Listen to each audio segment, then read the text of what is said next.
Question number 1 complete होने के बाद चलिए अब शुरू करते हैं इस चैप्टर में क्वेश्चन नंबर 2। देखिए क्वेश्चन नंबर 2 भी जो है वो इवैल्यूएशन ऑफ क्रेडिट पॉलिसी के बारे में बात करता है। ध्यान देना बच्चों, इस क्वेश्चन में क्या लिखा गया है वो समझते हैं।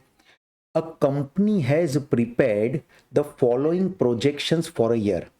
सेल्स है 21,000 यूनिट्स का, सेलिंग प्राइस 40 रुपीज़ है, variable cost per annum 25 rupees है and total cost per unit 35 है। इन दोनों का डिफरेंस निकालूं बच्चों तो मुझे ये पता चलता है कि फिक्स्ड कॉस्ट जो दी गई है वो ₹10 पर यूनिट है। As your variable cost is 25 and total cost is 35, इन दोनों का डिफरेंस निकालूंगा तो टोटल कॉस्ट वैसे भी क्या होती है, variable cost plus fixed cost ही तो होती है बच्चों। टोटल कॉस्ट अपने आप में variable cost plus fixed cost ही तो होती है। तो 35 में से 25 को लेस करूंगा तो 10 रुपीज पर यूनिट का फिक्स्ड कॉस्ट आ जाएगा बच्चों, ये ध्यान रखना है। Credit period allowed now is 1 month. तो ये हमारी एक अभी की पॉलिसी चल रही है, राइट, हमारी प्रेजेंट पॉलिसी चल रही है। The company proposes to increase the credit period allowed to its customer from 1 month to 2 months. It is envisaged that the change in the policy as above will increase the sales by 8%. The company desires a return of 25% on its investment. You are required to examine and advise whether the proposed credit policy should be implemented or not. ये एक बहुत ही simple सा लेकिन एक अच्छा सा सवाल आया है। इसमें हमें एग्जैक्ट वो टेबल बनाना पड़ेगा एंड हमें existing policy and proposed policy का काउंटिंग करना पड़ेगा। तो चलिए बच्चों इसका एक टेबल डिजाइन करता हूं, आप सबका ध्यान यहीं पे होना चाहिए, राइट। टेबल का फॉर्मेट मैं आपको एक बार बहुत अच्छी तरह समझा दूंगा तो बाकी आप सब सवाल में इसको खुद ब खुद कर पाएंगे। पर्टिकुलर्स लिखेंगे, फिर हम लिखेंगे एग्जिस्टिंग पॉलिसी और फिर हम लिखेंगे proposed policy, existing policy and proposed policy. अब यहां पे पहले तो प्रॉफिट एंड लॉस अकाउंट जैसा ही बनाना है। जैसे एग्जिस्टिंग पॉलिसी के अंदर अगर आप देखेंगे तो आपकी जो सेल्स का फिगर है वहां से शुरू करते हैं। एग्जिस्टिंग पॉलिसी में आपके जो सेल्स का फिगर है वो कैसे आएगा बच्चों, 21,000 यूनिट्स है इंटू 40 रुपीज करना पड़ेगा ना। आप वर्किंग अलग से एग्जाम में दिखा सकते हैं। आई एम श्योर अभी इस एरोस से आपको आइडिया आ रहा है मेरे एनोटेशन से, तो यहाँ पे ये चल जाएगा। सो मेरा जो सेल्स एग्जिस्टिंग आएगा पॉलिसी का वो 8,40,000 आएगा, राइट। इसमें से मुझे माइनस करना पड़ेगा वेरिएबल कॉस्ट के फिगर को जो कि 25 into 21,000, I hope you understand. 21,000 into 25 करके टोटल कॉस्ट आ जाएगा, दैट इज 5,25,000, दैट इज 5,25,000। तो सेल्स में से वेरिएबल कॉस्ट माइनस करूं, सेल्स में से वेरिएबल कॉस्ट माइनस करूं तो अच्छा कंट्रीब्यूशन लिखने की कोई ज़रूरत नहीं है, यहाँ पे डायरेक्ट मैं फिक्स कॉस्ट ही माइनस कर दूं ना, मुझे तो माइनस करके सीधा पीएनएल बना देना है। फिक्स्ड कॉस्ट लाने के लिए आपको 21,000 इंटू ये 10 रुपी करना पड़ेगा, तो ये बच्चों हो जाएगा 2,10,000। ये हमारे लिए हो जाएगा 2,10,000 का फिगर, राइट। ये जरा ध्यान रखिए। और ये सब कुछ करने के बाद राइट हमें ये भी देखना है कि क्या कोई बेड डेट होने वाला था। देखिए बेड डेट के बारे में कहीं कोई इंफॉर्मेशन नहीं है, तो मुझे लगता है ये दो चीज माइनस करने के बाद जो मुझे मिलेगा उसे मैं कह दूंगा मेरा प्रॉफिट बिफोर टैक्स। चलिए 8,40,000 माइनस 5,25,000 माइनस 2,10,000 करूंगा तो 1,05,000 का हमारा फिगर आएगा। अच्छा मैं काम करना चाहता हूं, ये 1,05,000 लिखने से पहले एक बार मैं यहां पे टोटल कॉस्ट लिखना चाहता हूं। ये टोटल कॉस्ट मुझे काम आएगी जब मुझे गिनना होगा अपॉर्चुनिटी कॉस्ट। तो 5 + 2 7,35,000 ये मेरा टोटल कॉस्ट है। इन दोनों का मैंने टोटल किया है बच्चों, राइट। अब मैं यहां पे लिखना चाहता हूं प्रॉफिट बिफोर टैक्स का फिगर जो कि हमारा आया था 8,40,000 माइनस 7,35,000, सीधा 1,05,000 का प्रॉफिट बिफोर टैक्स आया था। अगर आप एक अच्छा प्रेजेंटेशन करना चाहते हैं बच्चों तो आप इसे नाम दे सकते हैं, इसे ए, इसे बी कह सकते हैं। तो प्रॉफिट बिफोर टैक्स का फिगर आप ए माइनस बी करके लेके आए हो, ऐसे आपको ये पता चलेगा, और इसे सी नाम दे सकते, right. This is a way how you can present in the examination if you want. इसमें से मुझे माइनस करना पड़ेगा टैक्स का फिगर, और टैक्स का यहाँ पे आपको कोई परसेंटेज क्या दिया हुआ था? मुझे लगता है कि टैक्स का कोई परसेंटेज यहाँ पे क्वेश्चन में दिया ही नहीं है, तो टैक्स के बारे में हमें कुछ सोचना ही नहीं है। सीधा हमारा प्रॉफिट बिफोर टैक्स जो आ गया 1,05,000, उसी को मैं फाइनल इनकम मान के चलूंगा बच्चों। लेकिन भूलना नहीं है कि इसमें से हमें माइनस करनी पड़ेगी अपॉर्चुनिटी कॉस्ट। आप जानते हो ना बच्चों कि फाइनली हमें अपॉर्चुनिटी कॉस्ट को भी माइनस करना है, एंड अपॉर्चुनिटी कॉस्ट माइनस करके जो बचेगा उसे हम कहेंगे नेट बेनिफिट। अब देखो, अपॉर्चुनिटी कॉस्ट गिननी है वो बाद में गिन लेते हैं दोनों ही केस में। अभी यहां हम प्रपोज्ड पॉलिसी में चले जाते हैं। प्रपोज्ड पॉलिसी में सेल्स 8% से इंक्रीज होने वाला था, तो 8,40,000 का सेल्स जो है, राइट, 8,40,000 का जो सेल्स है उसमें अगर मैं 8% को इंक्रीज कर दूं तो ये 9,07,200 का सेल्स हो जाएगा। सिंपली करना क्या था बच्चों, आपको करना था 8,40,000, उसके अंदर 8% प्लस करना था। मैं वर्किंग यहाँ पे दिखा देता हूँ। 8,40,000 इंटू अगर आप 1.08 भी करते हैं तो भी आपका 9,07,200 आ जाएगा। वेरिएबल कॉस्ट भी तो सेल्स के साथ डायरेक्ट वेराई करती है ना बच्चों। तो अगर आपका सेल्स 8% से बढ़ा, please listen to me carefully, आपका वेरिएबल कॉस्ट भी 8% से ही बढ़ेगा। तो मेरा जो वेरिएबल कॉस्ट का काउंटिंग होगा वो कुछ ऐसे होगा, 5,25,000 का वेरिएबल कॉस्ट है, उसके अंदर भी मैं 8% इंक्रीज कर दूंगा। तो 5,25,000 इंटू 8% इंक्रीज करूंगा, 5,67,000 का मेरा वेरिएबल कॉस्ट आ जाएगा। तो ये आपको एक ध्यान रखना है कि 8% बढ़ेगा, लेकिन फिक्स्ड कॉस्ट रिमेन सेम, उसका नेचर ही फिक्स रहना है। तो आपका फिक्स्ड कॉस्ट है वो चेंज नहीं होगा, वो 2,10,000 ही रहेगा। मैं लिख दूंगा यहाँ पे वो रिमेन सेम है क्योंकि वो एक फिक्स्ड कॉस्ट है। अब इन दोनों कॉस्ट का टोटल मैं करना चाहता हूं जो कि मुझे अपॉर्चुनिटी कॉस्ट गिनने में काम आएगा। 5,67,000 प्लस 2,10,000 करूंगा, सो 7,77,000 ये आपका फिगर आता है टोटल कॉस्ट का। अब जैसे इसको ए नाम दिया था, इसे बी नाम दिया था, सेम अगर मैं ए माइनस बी करूंगा, 9,07,200 माइनस 7,77,000, तो आपका जो फिगर आएगा वो 1,30,200 का फिगर आएगा। 1,30,200 का फिगर आएगा। अब मैं अपॉर्चुनिटी कॉस्ट गिनने वाला हूं, ध्यान रखना। एक बात हमेशा याद रखें बच्चों, अपॉर्चुनिटी कॉस्ट जो गिना जाता है वो कॉस्ट के फिगर पे हमें गिनना है। कौन से फिगर पे गिनना है? कॉस्ट के फिगर के ऊपर। कभी कभी जब कॉस्ट का फिगर नहीं होता तब हम इसको सेल्स के फिगर पे गिनना चाहे तो गिन सकते हैं, बट अभी हमारा जो यहाँ पे फॉर्मूला लगेगा वो वही कैश कॉस्ट मेथड का फॉर्मूला लगेगा। कैश कॉस्ट आप समझते हो ना बच्चों, जितनी कॉस्ट हमको लगी कैश में, कैश कॉस्ट भी कह सकते हैं। मान लो यहाँ पे हम कैश कॉस्ट फाइंड आउट नहीं कर सकते, वी डोंट नो कि फिक्स्ड कॉस्ट में क्या है, तो हम टोटल कॉस्ट मेथड भी इसे कह सकते हैं। हो सकता है ना कि ये फिक्स्ड कॉस्ट पूरा का पूरा कैश नेचर का भी हो, ये फिक्स्ड कॉस्ट दोनों जो है वो, या हो सकता है कि ये फिक्स्ड कॉस्ट के अंदर डेप्रिसिएशन का भी कोई फिगर आया हो, तो इसको या तो कैश कॉस्ट मेथड कह लो, आपने वर्किंग कैपिटल में इसके आगे की यूनिट्स में बच्चों ये सिखा ही है, या तो आप इसे टोटल कॉस्ट मेथड भी कह सकते हो। But in nutshell counting of opportunity cost is always on cost.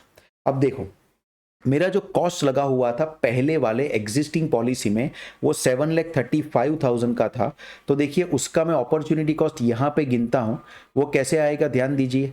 7,35,000 का कॉस्ट, उसके ऊपर हमें 25% रिटर्न चाहिए, बट ये 25% तो पर एनम का दिया है, और हमारा जो क्रेडिट पीरियड था वो पहले से 1 मंथ का था, तो इंटू 1 डिवाइड बाई 12 करूंगा तो मेरा 1 मंथ का कॉस्ट आ जाएगा ना बच्चों।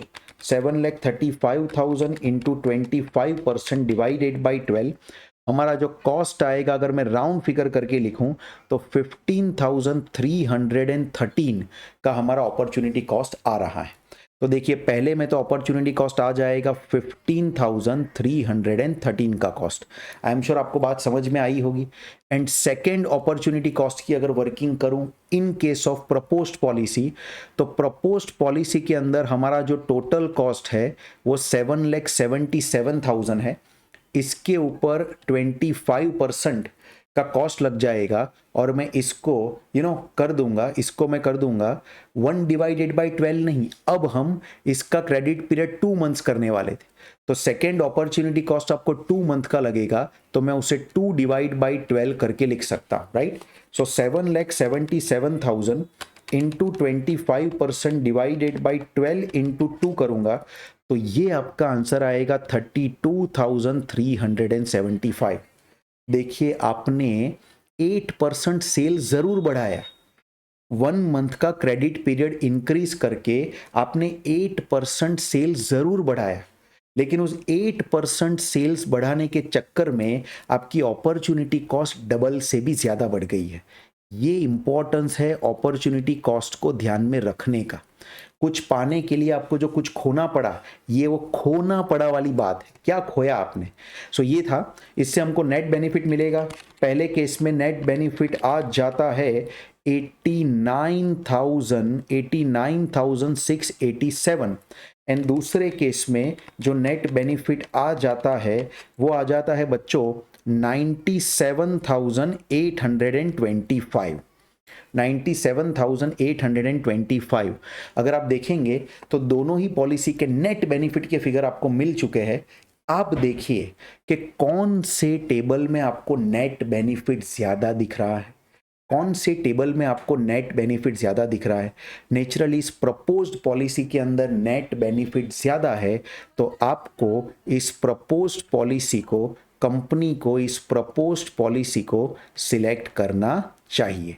तो हमें जो यहाँ पे बोला गया था कि you are required to examine and advise whether the proposed credit policy should be implemented और नॉट, तो इसका मैं आंसर ये दूंगा, yes the proposed policy must be implemented by the company because the net benefit in proposed policy is more than the existing policy. So I am sure बच्चों ये question number 2 आपको बहुत ही अच्छे तरीके से समझ में आया होगा। चलिए क्वेश्चन नंबर 2 देखने के बाद तुरंत ही आगे बढ़ते हैं और देखते हैं ऐसा ही एक क्वेश्चन नंबर 3। क्वेश्चन नंबर 3 में भी हमें करना है वही इवैल्यूएशन ऑफ क्रेडिट पॉलिसी। ध्यान सबका यहीं पे होना चाहिए। एक company has a sales of 25 lakh, average collection period is 50 days, bad debt losses are 5% of sales. देखिए इस सवाल में बैड डेट भी है, एंड कलेक्शन एक्सपेंसेस आर 25,000, यानी कि जो कलेक्शंस आप करवाते हो उसका भी एक खर्चा है वो 25,000 है। The cost of fund is 15%, जो कॉस्ट ऑफ फंड है वो 15% है। ये आपका कौन सा कॉस्ट हो गया बच्चों, आप इसे अपॉर्चुनिटी कॉस्ट का परसेंटेज मान सकते हो, right. The cost of fund is 15%। The company has 2 alternative collection program. The company has 2 alternative collection program, एक है प्रोग्राम 1 एंड दूसरा है प्रोग्राम 2।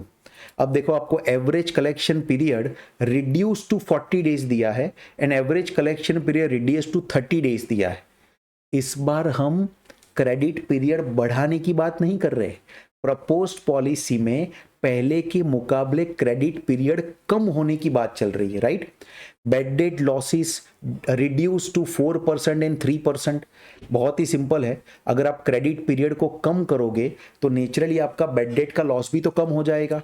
आपके कलेक्शन एक्सपेंस जो है वो 50,000 से बढ़ के 80,000 हो जाएंगे। क्यों, क्रेडिट पीरियड अगर कम करोगे तो कलेक्शन फास्ट करना पड़ेगा, कलेक्शन बहुत ही ज़्यादा आपको डिलीजेंस के साथ करना पड़ेगा, ज़्यादा स्टाफ आपको चाहिए, ज़्यादा लीगल एक्सपेंडिचर आपको करना पड़ सकता है, राइट। आप अगर बहुत सारे रिमाइंडर देके बार बार कलेक्शन करने के लिए जाते हो तो ज़्यादा फ्यूल एक्सपेंडिचर करना पड़ सकता है, इस वजह से आपका कलेक्शन एक्सपेंस देखो बढ़ गया, राइट।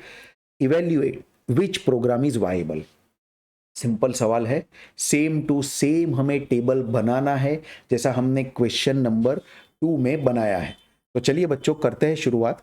मैं लिखता हूं पर्टिकुलर्स, पर्टिकुलर्स के बाद इस बार 3 पॉलिसी लिखनी पड़ेगी मुझे। एक तो आएगी एग्जिस्टिंग पॉलिसी, एक आएगी program 1 policy and second is program 2 policy. Be with me. सबसे पहले मुझे सब में लिखना पड़ेगा सेल्स का फिगर। नेचुरली ये क्रेडिट सेल्स है ऐसा मानूंगा मैं। 25 लाख का सेल्स है, 25 लाख। तो सेल्स तो मुझे लगता है कि हर जगह सेम ही रहेगा, बट मैं हमेशा एक वर्टिकल वर्किंग करने में मानता हूँ। 25 लाख, इसमें से माइनस करूंगा मैं वेरिएबल कॉस्ट। अब देखो वेरिएबल कॉस्ट यहाँ पे जो दिया है, राइट, वेरिएबल कॉस्ट जो हमें यहाँ पे दिया है, क्या उसके बारे में कुछ भी कहा गया है? ये जो हमारा सेल्स था उसका कितना हमें कॉस्ट लगता है उसके बारे में कुछ भी बोला नहीं, उसके बारे में कुछ भी बोला नहीं है। तो मैं इसे साइड पे रखूंगा, मैं इसे अभी साइड पे रखूंगा। तो कॉस्ट अगर माइनस नहीं करूंगा तो मुझे प्रॉफिट का फिगर भी नहीं मिलेगा। तो यहां पे मैं क्या करूंगा, एक कॉस्ट बेनिफिट एनालिसिस कर लूंगा। यहां पे मैं क्या करूंगा, एक कॉस्ट बेनिफिट एनालिसिस कर लूंगा। इसके लिए देखो कैसे करता हूं। पहले तो मैं सेल्स सब में 25 लिख देता हूं। हमें वेरिएबल कॉस्ट के बारे में कुछ भी नहीं कहा, कोई बात नहीं, सेल्स सब में 25 लिख दो। अब इसमें मैं लिख दूंगा क्रेडिट के जो डेज थे, वो क्रेडिट के डेज कितने थे। तो पहले में 50 डेज का क्रेडिट था, फिर 40 डेज का क्रेडिट हुआ, फिर 30 डेज का। अब जो मैं मेन लिखूंगा वो है एवरेज डेटर्स बैलेंस। ये लाना बहुत जरूरी है, ये हमें अपॉर्चुनिटी कॉस्ट में हेल्प करेगा। अब ये मैं जो लेके आऊंगा वो 25 लैक्स पे ही लेके आऊंगा। एक्चुअली ये कॉस्ट पे लाना चाहिए। अभी आगे की क्वेश्चन में हमने देखा है कि हमें तो कॉस्ट अप्रोच को फॉलो करना चाहिए जब तक हमें कॉस्ट मिलती जाए। अनफॉर्चुनेटली इस क्वेश्चन के अंदर कॉस्ट सेल्स की कितनी है, वेरिएबल कॉस्ट या फिक्स कॉस्ट, उसके बारे में कुछ भी नहीं बोला। ओनली आपको बेड डेट और कलेक्शन एक्सपेंस ही दिए हैं। तो मैं इसमें अपॉर्चुनिटी कॉस्ट जो गिनूंगा वो किसके ऊपर गिनूंगा, मैं इसमें अपॉर्चुनिटी कॉस्ट जो गिनूंगा वो किसके ऊपर गिनूंगा, सिर्फ और सिर्फ सेल्स के ऊपर ही गिन पाऊंगा, और कोई रास्ता ही नहीं है। तो उसके लिए मैं एवरेज बैलेंस ऑफ डेटर लेके आता हूं। अच्छा, टोटल नंबर ऑफ डेज कितने होंगे वो भी देखना पड़ेगा। तो total days if nothing has been given, तो हमेशा 365 को आपको प्रिज्यूम करना है। देखिए एक वर्किंग इसकी मैं दिखाता हूं कि कैसे आएगा एवरेज बैलेंस। यहाँ साइड पे दिखाता हूं, 25 लाख लिखूंगा मैं, डिवाइडेड बाय करूंगा 365 और इनटू कर दूंगा 50 डेज, तो मुझे एवरेज डेटर बैलेंस मिल जाएगा। 25 lakh divide by 365 into 50 days, average जो डेटर का बैलेंस पहले केस में आता है वो है 3,42,466। ये मैंने राउंड फिगर किया है। चलिए वैसे ही सेम तरीके से अगर मैं लिखूंगा, ये एक बार लिख देते हैं, 342,466, 342,466। यही अगर मैं दूसरे में गिनूं तो ये हो जाएगा 25 lakhs divided by 365 into 40 days. I am sure आप ये समझ सकते हैं, सेम फॉर्मूला से लाना है। तो ये हो जाएगा 2,73,973, 2,73,973। और वैसे ही मैं अगर दूसरा गिन लेता हूं इस प्रपोज पॉलिसी 2 में फॉर 30 डेज ओनली, ये खाली 50 निकाल के यहाँ पे 30 कर दो, तो ये आ जाएगा 25 lakhs divide by 365 into 30 days. This gives you the figure of 2,05,480। Fine. अब मुझे जो गिनना है वो है अपॉर्चुनिटी कॉस्ट। देखिए इसमें स्टार्टिंग में अपॉर्चुनिटी कॉस्ट गिन लिया। अपॉर्चुनिटी कॉस्ट गिनना है कैसे, तो सीधा ये जो आपका एवरेज बैलेंस था, ऑलरेडी ये 50 डेज 40 डेज और 30 डेज का कन्वर्ट हो चुका है। तो मैं डायरेक्ट इसके ऊपर 15% को अप्लाई कर दूंगा तो आंसर आएगा। तो पहला जो गिनना है वो है 3 लाख, देखो यहाँ पे लिखता हूँ 3,42,466। ये हमारा एवरेज बैलेंस ऑफ डेटर था, उसका मुझे 15% डायरेक्ट गिनना पड़ेगा। 3,42,466 का 15% गिनना पड़ेगा, तो वो 51,370 आ जाएगा। 51,370 आ जाएगा। तो अपॉर्चुनिटी कॉस्ट यहाँ पे लिखना पड़ेगा 51,370। वैसे ही दूसरे केस में भी डायरेक्ट 15% गिन लूंगा, 273,973 इंटू 15%, ये आ जाएगा 41,096 का कॉस्ट। एंड थर्ड केस में 2,05,480 इंटू 15%, ये आ जाएगा 30,822 का कॉस्ट। सर आपने ये एवरेज डेटर का बैलेंस क्यों गिना, क्या डायरेक्ट आप अपॉर्चुनिटी कॉस्ट गिन सकते थे? ऑफ कोर्स आप डायरेक्ट भी गिन सकते थे। यहाँ पे देखो ऐसे भी कर सकते थे, दोनों को साथ साथ करके। जैसे एक रफ वर्किंग दिखाता हूँ, आप 25 लाख लेते, डिवाइडेड बाई 365 करते, इंटू 50 करते, इंटू 0.15 करते, राइट, तो भी आपका आंसर आ जाता। ये करते तो भी देखिए 25 लैक्स एक साथ कर देते, इंटू करते आप 15%, divide by 365 and into 50 days, तो भी आपका ये सेम फिगर ही आता। तो मैंने दो टुकड़ों में तोड़ के पहले एवरेज बैलेंस ऑफ डेटर लाया, जिससे पता चले कि यहाँ पे कितना सेल्स एक्चुअली एवरेज फंसा रहता है। देखिए पूरा 25 लाख का सेल्स फंसा नहीं रहता है, 50 दिन के बाद कुछ पैसा वापिस भी तो आता है। सो डेटर की जो साइकिल है वो यहाँ पे प्रपोज्ड एग्जिस्टिंग पॉलिसी में 50 डेज की है, तो एवरेज बैलेंस जो फंसा रहता है उसी के ऊपर 15% आप डायरेक्ट गिनोगे तो भी आपका अपॉर्चुनिटी कॉस्ट आ जाएगा। सो एक चीज में आप कंफ्यूज मत होना, ये जो 51,370 का अपॉर्चुनिटी कॉस्ट आपको यहाँ पे दिख रहा है, लिसन टू मी केयरफुली, 51,370 का जो अपॉर्चुनिटी कॉस्ट आपको दिख रहा है, वो आप मुझे एक बात बताओ बच्चों, क्या ये 51,370 पूरे साल का खर्चा है कि 50 डेज का खर्चा है? This is the opportunity cost of entire year.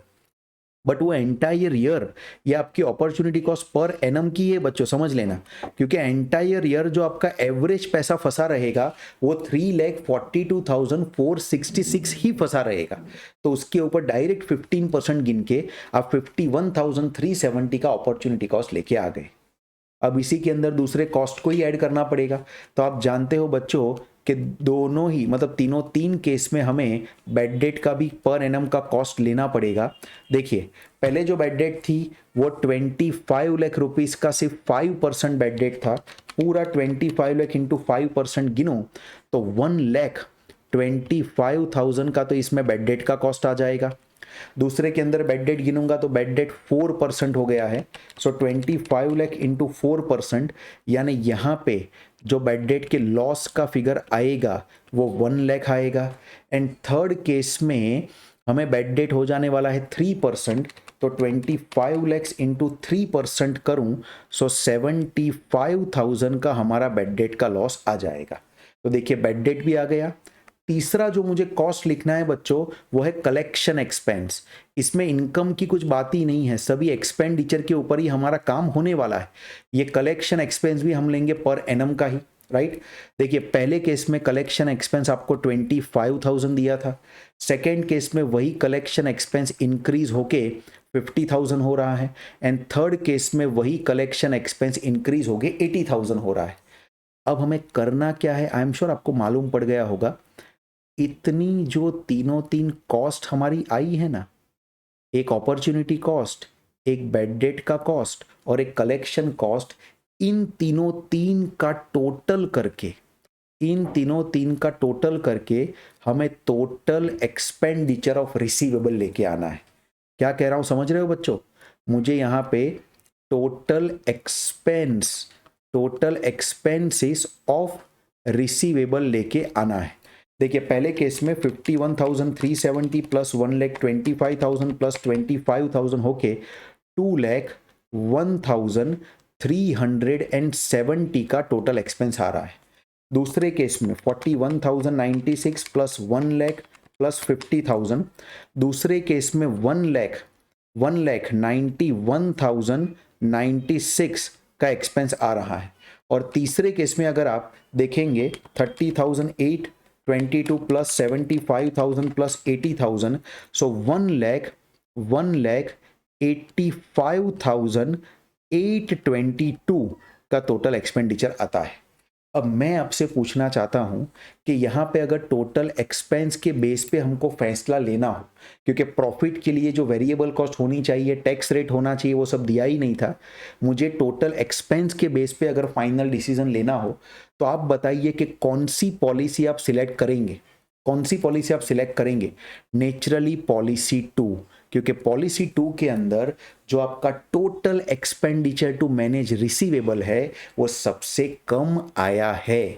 So naturally ये सबसे कम एक्सपेंडिचर आया है, इसकी वजह से हम इसी पॉलिसी को करेंगे सिलेक्ट। आप एग्जाम में एक पूरा आंसर बना के लिख सकते हो।